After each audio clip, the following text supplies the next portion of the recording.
What is up, winners and winnerettes? I do have some good, pretty sweet gameplay here for you. But first off, I do want to say Happy New Year's. Hope you guys had a good time celebrating, doing whatever you guys did. Personally, New Year's is a pretty big event for my friend group. We have pretty much our biggest party of the year every year for New Year's. So I went out of town, and had a pretty big party there. Got to catch up with all my friends and had a good time. But enough about that. What we've got here is some Wukong. This is ranked solo queue, plat 4 area. Some of these people are higher or lower. But the reason I like this gameplay so much is because it displays something that I think you guys would really like, and that is what I see as a pretty broken combo. So, one thing is, you see I do this little trick where I pull the creeps, manipulate the wave a little bit, but, also, I love laning against Riven. I absolutely love it because Riven is so freaking strong, and I always feel like, Riven puts up a serious challenge whenever I play against her. So, she actually keeps up with me pretty well, during this game, but she makes a few mistakes that I capitalize on later, and, Wukong is a really, really fun laner. I think he's got a high skill cap. And he really allows you to just kind of go ham. But the broken combo I want to talk to you guys about is Wukong Yasuo.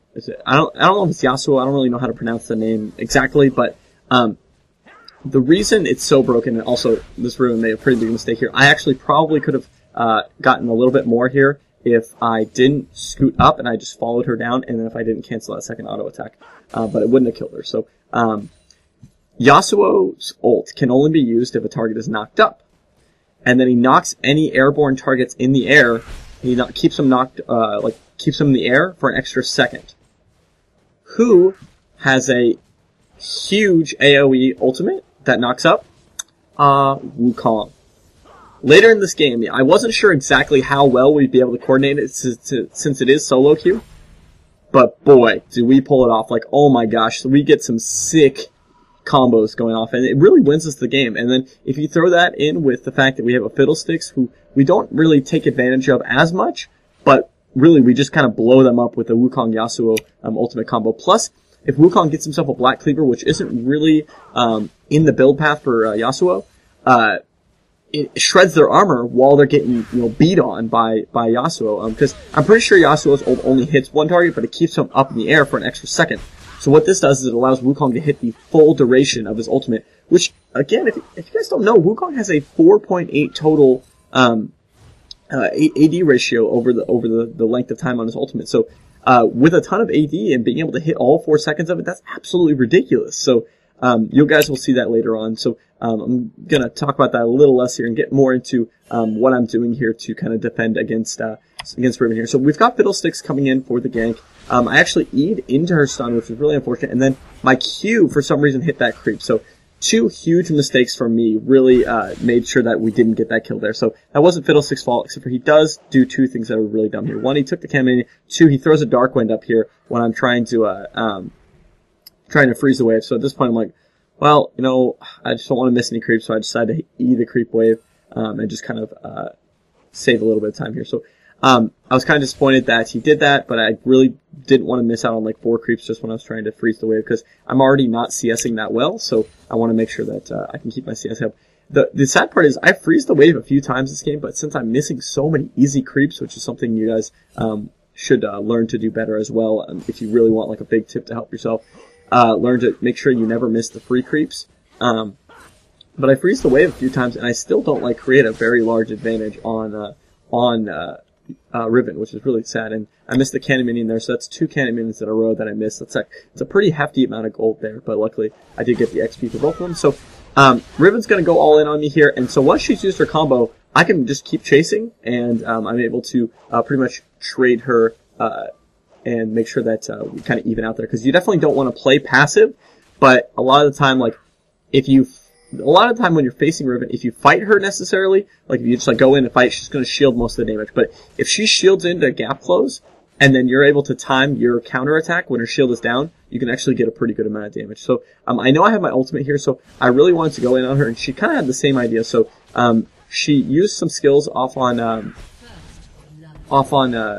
my clone there, and so that was a big mistake she made there. She got scared when I ignited her, but I just got Karthus ultied, and I went in when she had her ulti. I was a dead monkey there, but she's actually going to die me here. I was hoping she would hit me so she would get tower aggro there, because this is what I was going to do. I was going to flash out of the ulti and then hope maybe I could outplay her, but unfortunately she didn't hit me right from the get-go, so I was not able to create that into a scenario where she was just going to get herself killed at the tower. So we're going to go back here. If you can see from my item build, I've got Doran's Shield, Doran's Blade, because I need to stack up on extra health because Riven is really, really strong laner. But now I'm going to actually build into a Vamp Scepter.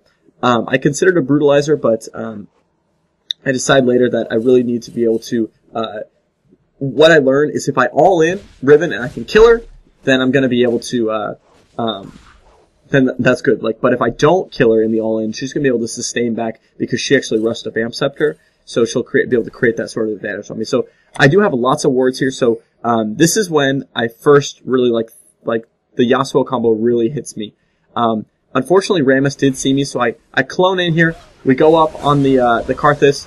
I use my ultimate. We kill the Karthus, but Karthus is going to hit us for a lot of damage because the Yasuo got hit by the turret, got bumped up by the Powerball, and then the Lei wasted a ton of damage. So Fiddlesticks ulted mid, but didn't really do anything. So I'm going to come back alive here in a second. I'm going to come back. This is something that I've learned from playing against Riven a lot.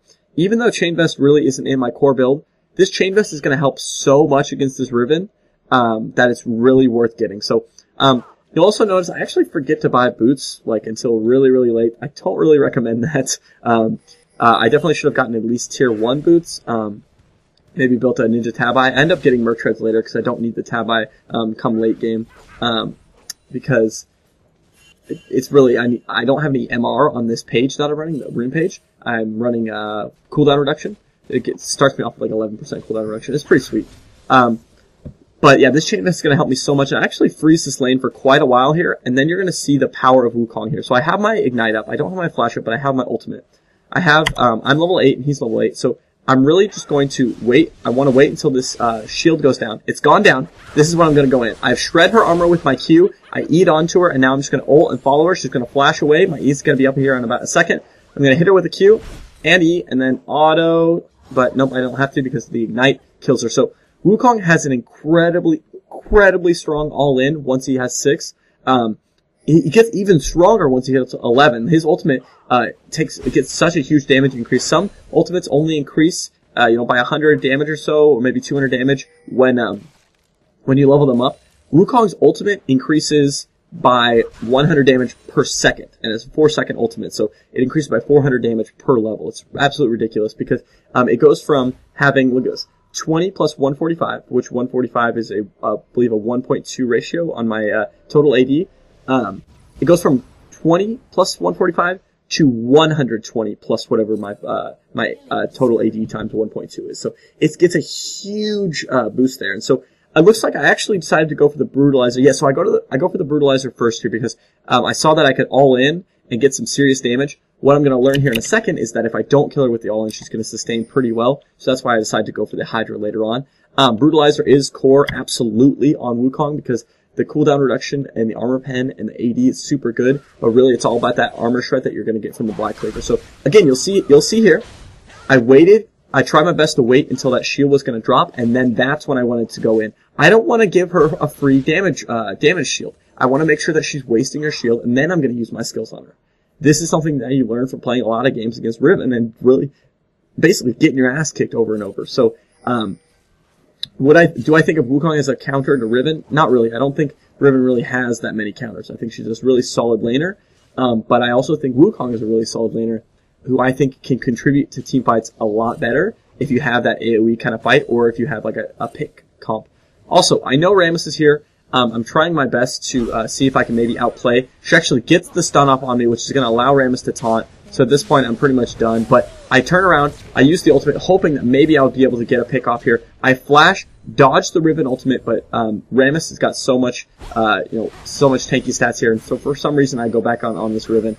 I'm trying my best to really push myself to the limit to be able to get a kill here. I actually do get the kill on Riven, but then Rammus is going to come in Powerball. I hit him with the Q to lower his armor, but it's not going to be enough. The tower isn't going to be able to kill him. He ends up getting away here with 170 health. So one more tower shot would have gotten him, but it wasn't quite enough. But that's kind of like what I was talking about. If you've been checking out my my stream or even my how to get out of Elo Hell guides, you always want to make sure you're pushing yourself to the limit. And so right there, that was the situation there. I could have just conceded and tried to run away and lose a bunch of creeps, but instead I tried my best to outplay both of them, and I ended up getting a kill on Riven and almost killing Rammus. So I'm sure there was some stuff there I could have done better in the heat of the moment and been able to kill both of them, but unfortunately I wasn't able to, but it really didn't turn out that bad. So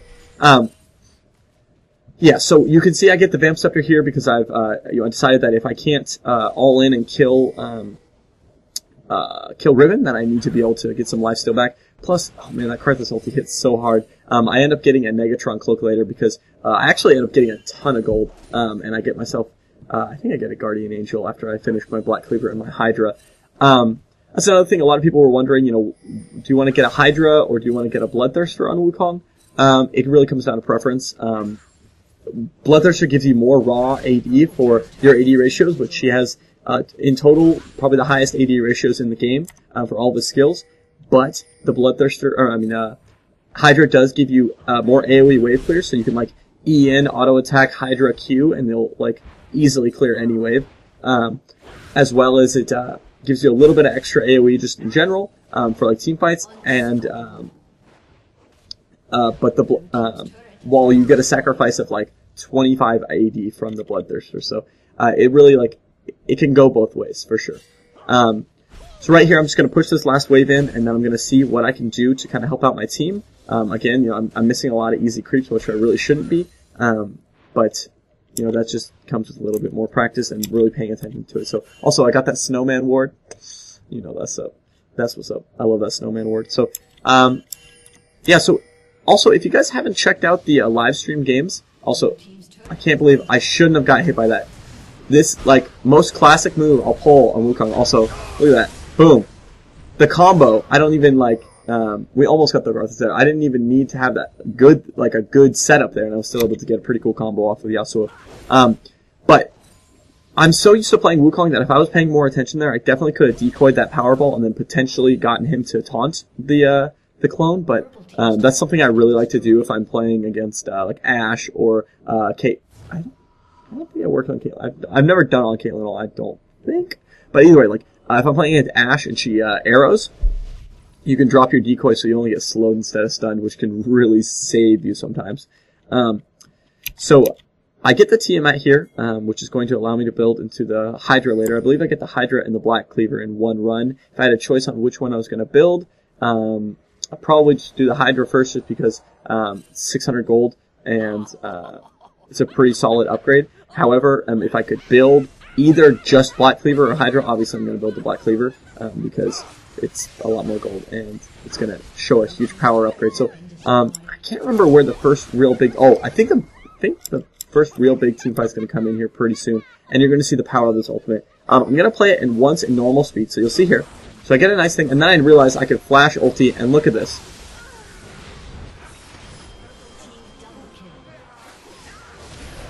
Absolutely demolished. Karthus then comes in, ults, and picks up some, at least a nice kill there. So we're actually going to play this again, and we're going to play it in slow-mo, just so you can kind of see what's going on here. So, just farming.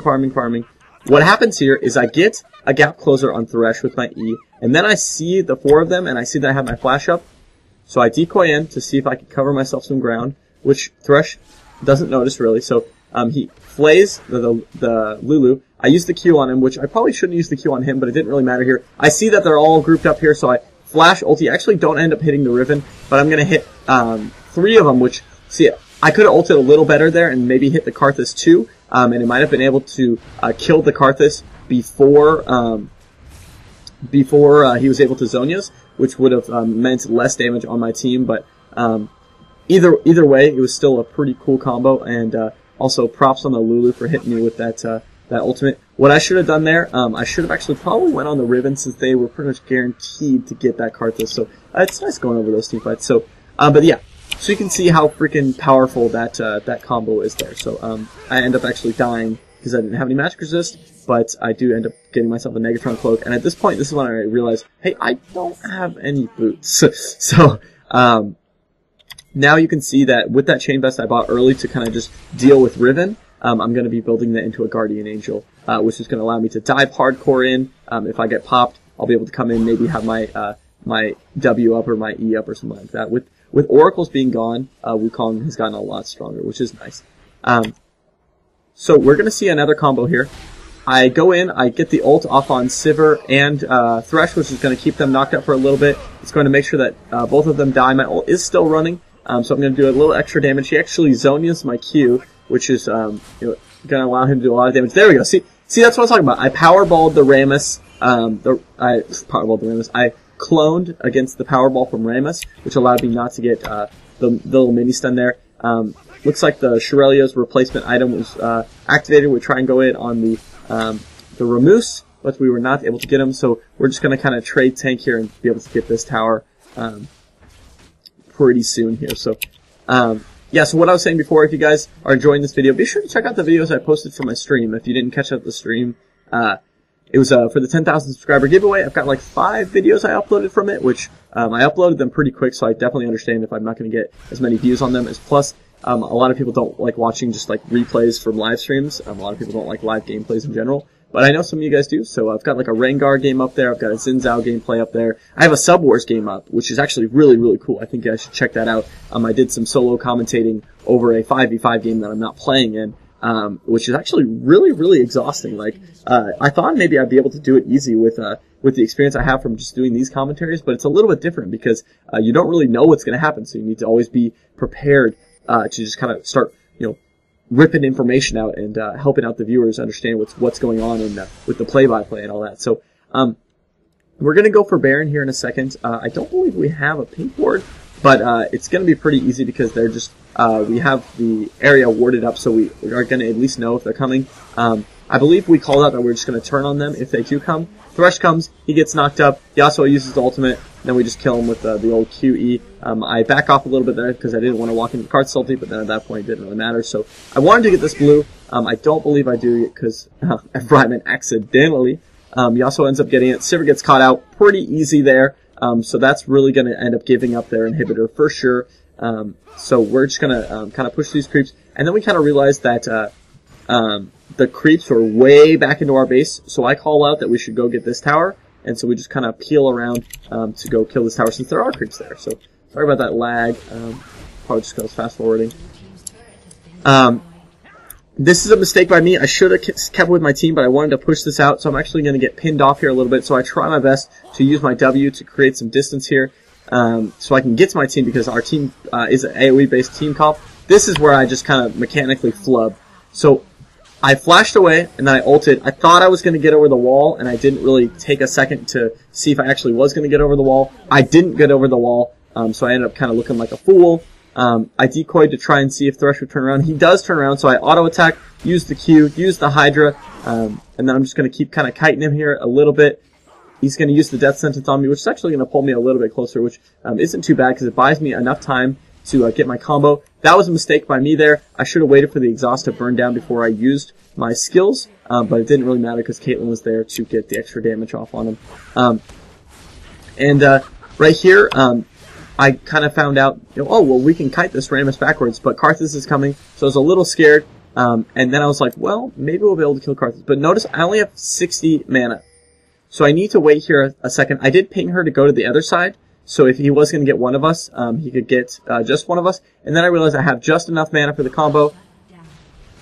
But I guess I didn't have enough mana for the combo, but I did realize that he was in the danger zone. So I was able to E Hydra. If I would have E'd in earlier, maybe we would have been able to kill him without him killing Caitlyn. But from my perspective, what it looked like was one of us was going to die, and if we could minimize any risk, that would be good.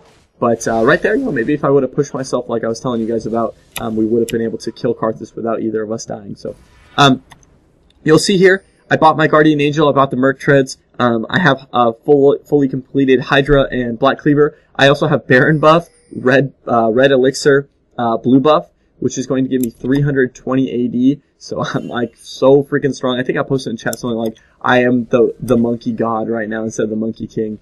Because I'm so freaking strong. So right now we're just looking to kind of get one more combo off and then potentially end the game. because Yasuo is really strong. For some reason, he decided to go Bloodthirst or Spirit Visage, which was kind of an interesting choice. Eye Edge is pretty core on him, especially if you're gonna get a static shiv, you really should get the Eye Edge, but for some reason he chose not to. But either way, he played well, even if his build wasn't that good. So right now we're just kind of walking around, trying to find ourselves a good position, but we realized we couldn't fight. This is good. I'm glad my team didn't fight here because Fiddle did need to heal because he took some poke. Luckily, he can just go up to the minion and just kind of drain in. So I keep walking up and pressing S. What that's going to do is it's going to kind of make them back up and kind of like make them fearful and kind of shake up a little bit because they might think I'm decoying. It's just kind of a small trick on Wukong. Most of you guys know it already, but I do end up decoying in here because I see an opportunity to get a good ulti off. Yasuo follows up. We hold him up in the air. We kill the Karthus pretty much instantly before he's able to zone use. The Thresh should have died there, but again, he gets away by by just a little bit here. We're gonna kill Riven. We see the zone use from Fiddlesticks, so he doesn't get killed by the Karthus ulti. My GA does pop. Yasuo goes on to the Sivir. And then I don't think we're actually able to get the Sivir there, yeah, because she flashes that. I drop the decoy. They put a little bit of focus on there. I'm taking damage from the turret, but Lulu drops a pretty good shield as well as I have a ton of armor, so the turret's not going to just kill me solo. Fiddlesticks gets away with like freaking 200 health, and then he gets healed there, I believe, by Lulu using Michaela's Crucible, which is really good. We're going to get ourselves an inhibitor here, and then I believe I wanted to back out. Yeah, so I wanted to back out. But then Yasuo pinged and he was like, no, let's just keep going, and I thought that was a pretty bad idea. And it was, because, we're gonna get killed here, but that's okay.